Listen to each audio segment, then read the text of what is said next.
সাংগঠনিক জেলা তৃণমূল কংগ্রেস ক্ষেত মজদুর সংগঠনের সভাপতি থেকে শুরু করে আমার সাথে আমি যাদের সাথে এসেছি আমার রাজ্য তৃণমূল কংগ্রেস আইটিসির সাধারণ সম্পাদিকা উপাসনা চৌধুরী এবং ও হেরেন্দ্রচন্দ্র কলেজে তৃণমূল ছাত্র পরিষদ পরিচালিত ছাত্র সংসদের সভানেত্রী, সাথে আইনজীবী নয়নিকা রায় আমার তৃণমূল কংগ্রেস আইটিসির রাজ্য কমিটির সম্পাদিকা সহ মঞ্চে বক্তব্য রেখেছেন আপনাদের হুগলি জেলা পরিষদের অন্যতম কর্মাধ্যক্ষ সুবীর মুখার্জি থেকে শুরু করে রাজ্য তৃণমূল কংগ্রেসের প্রাক্তন মুখপাত্র রিজু দত্ত সহ প্রত্যেকে, এবং এখানে যারা উপস্থিত আছেন বাংলার হৃদয়ে মমতা অভিষেক নামক সোশ্যাল মিডিয়া কমিউনিটির প্রত্যেক সংগঠনকে আমি জাতীয়তাবাদী সংগ্রামে অভিনন্দন জানাচ্ছি। আমি বক্তব্য একদমই দীর্ঘায়িত করব না, দীর্ঘক্ষণ সভা চলছে এবং আপনারা অনেকক্ষণ ধরে সকাল থেকে বসে আছেন, আমাদের আসতে দেরি হয়েছে তার জন্য ক্ষমা প্রার্থী। সাংগঠনিক বক্তব্য পূর্ববর্তী বক্তারা রেখেছেন, যে বিষয় মূলত আজকের এই সভা এবং আপনাদের যে সংগঠন অর্থাৎ একটি সোশ্যাল মিডিয়া সংগঠন, আপনারা দীর্ঘদিন ধরে মমতা বন্দ্যোপাধ্যায় এবং দলের স্বার্থে তৃণমূল কংগ্রেসের স্বার্থে প্রচার কাজ চালাচ্ছেন, ঘাসের উপর জোড়া ফুল চিহ্ন প্রতীক চিহ্নটাকে বুকে আঁকড়ে ধরে, এবং আপনাদের প্রত্যেকের সক্রিয় সহযোগিতা, সাহচর্য এবং সহাবস্থানের জন্যই রাজ্য তৃণমূল কংগ্রেস আইটিসেল নামক এই নবগঠিত শাখা সংগঠনটি তৃণমূল কংগ্রেসের জবে থেকে তৈরি হয়েছে। অর্থাৎ 1 ডিসেম্বর 2022 দেবাংশু ভট্টাচার্যের নেতৃত্বে এই সংগঠনটি দলে আত্মপ্রকাশ করে মমতা বন্দ্যোপাধ্যায়ের অনুমতিক্রমে অভিষেক বন্দ্যোপাধ্যায়ের নির্দেশনায়, এবং তারপর 6 সেপ্টেম্বর 2023 এই সংগঠনের প্রথম রাজ্য কমিটি প্রকাশ পায় দলের আনুষ্ঠানিক ফেসবুক পেজ থেকে,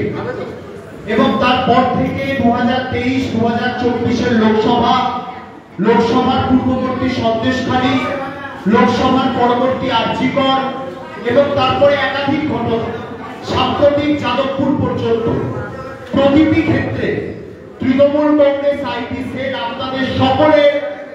সক্রিয় সহযোগিতা এবং সাহচর্যের মাধ্যমে এই প্রত্যেকটি ঘটনার পরিপ্রেক্ষিতে বিরোধীরা যে আওয়াজ তুলেছিল, তৃণমূল বিরোধী মমতা বন্দ্যোপাধ্যায়ের বিরুদ্ধে যে আওয়াজ তারা তুলেছিল, সেই আওয়াজকে লঘু করতে পেরেছে আইটিসেল। তার কারণ আপনাদের মতো সোশ্যাল মিডিয়া কমিউনিটিগুলি যারা নিজেদের মতো করে এক একটি সংগঠন তৈরি করে দলের স্বার্থে প্রচার চালাচ্ছেন দীর্ঘদিন ধরে, আপনাদের সক্রিয় সহযোগিতা আছে, সেই কারণেই আমাদের তারা সম্ভব হয়েছে। এই সংগঠনের রাজ্য কমিটি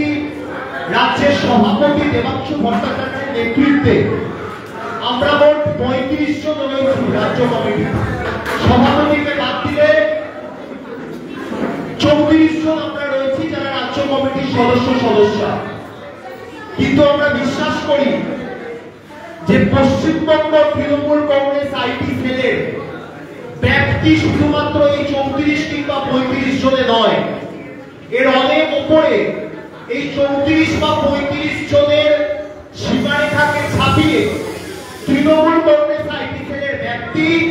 34,000, 35,000 কিংবা 3,40,000, 3,50,000 তৃণমূল কংগ্রেস কর্মীদের মধ্যেই আইটিসেলের ব্যাপ্তি। তাদের সকলের সক্রিয় সহযোগিতা এবং সহাবস্থান আমরা একাত্মভাবে কামনা করি, এবং একই সাথে আমি আপনাদের সকলকে অনুরোধ করব যে আগামী বিধানসভা নির্বাচন আসছে, নেতৃত্বরা এখানে ছিলেন, আপনাদের জেলা পরিষদের কর্মাধ্যক্ষ ছিলেন, আপনাদের ক্ষেত মজদুর সংগঠনের জেলা সভাপতি ছিলেন, দলের প্রাক্তন মুখপাত্র ছিলেন, তারা বিস্তারিত বলেছেন কিভাবে আগামী বিধানসভা নির্বাচনে আমাদেরকে লড়াই করতে হবে, এবং মাঠে ময়দানে সংগ্রামের পাশাপাশি যেভাবে সন্দেশখালীর চক্রান্ত, আরজিকরের কুৎসিত অনভিপ্রেত ঘটনাকে কেন্দ্র করে যে বৃহত্তর চক্রান্ত প্রতিষ্ঠিত করার চেষ্টা করা হয়েছিল, সেগুলোকে যেভাবে আপনারা প্রত্যেকে আমরা সকলে একে অপরের কাছে কাঁধ মিলিয়ে সেই চক্রান্তগুলোকে পর্যুদস্ত করতে পেরেছি, আগামী দিন সেই লক্ষ্যে অবিচল থেকে দল এবং নেত্রীর প্রতি আনুগত্য, ব্যক্তিগত জীবনের সততা, নিষ্ঠা নিষ্ঠা বজায় রেখে আমরা তৃণমূল কংগ্রেসের প্রচারে আরো বেশি মাত্রায় যাতে ব্রতী হতে পারি এবং মমতা বন্দ্যোপাধ্যায়, অভিষেক বন্দ্যোপাধ্যায় নেতাজি ইন্ডোরের সভা থেকে স্পষ্টভাবে জানিয়েছেন যে 2026-এর কাউন্টডাউন 215 থেকে শুরু হবে। 294টি আসন, যত বেশি সংখ্যক আসনে এই কাউন্টডাউনকে থামানো যায় সেটাই আমাদের লক্ষ্য। এবং একই সাথে বিজেপি যাতে বিরোধী দলের মর্যাদাটুকু না পায়। আমি সিপিএম কংগ্রেস সম্পর্কে বলবো না, কংগ্রেস কোথাও নেই। সিপিএম সোশ্যাল মিডিয়াতে আগে ছিল, আইটি সেল তৈরি হবার পর থেকে আপনাদের সকলের সহযোগিতা যখন একত্রিত হয়েছে তখন সোশ্যাল মিডিয়াতেও সিপিএম কে আমরা শূন্য করে দিয়েছি। এবার যাদবপুরের প্রেসিডেন্সি থেকে সিপিএম কে শূন্য করতে পারলে গণতান্ত্রিকভাবে পশ্চিমবাংলা সিপিএম বিহীন হয়ে যাবে। সেই লক্ষ্যে নিশ্চিতভাবে আমরা লড়াই করব এবং একই সাথে যাতে বিজেপি 2026-এ পশ্চিমবঙ্গ বিধানসভায় বিরোধী দলের মর্যাদা না পায়, শুভেন্দু অধিকারী যাতে নিজের বিধানসভা কেন্দ্রে যদি তিনি লড়াই করেন, যদি তাকে তার দল টিকিট দেয়, যদি তিনি বিজেপিতে থাকতে পারে, তাহলে তাকেও যাতে পর্যদস্ত করা যায়, তার জনমত বাজেয়াপ্ত করা যায়,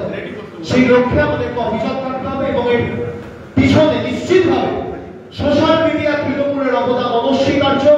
আপনাদের সকলকে শুভেচ্ছা, সকলে এক থাকুন, ঐক্যবদ্ধ থাকুন, সংগ্রামে থাকুন, লড়াইতে থাকুন। সবাই খুব ভালো থাকবেন, সুস্থ থাকবেন, সুন্দর থাকবেন। জয় হিন্দ, বন্দে মাতরম। সর্বভারতীয় তৃণমূল কংগ্রেস জিন্দাবাদ, মমতা বন্দ্যোপাধ্যায় জিন্দাবাদ, অভিষেক বন্দ্যোপাধ্যায় জিন্দাবাদ, তৃণমূল কংগ্রেস আইএসএল জিন্দাবাদ।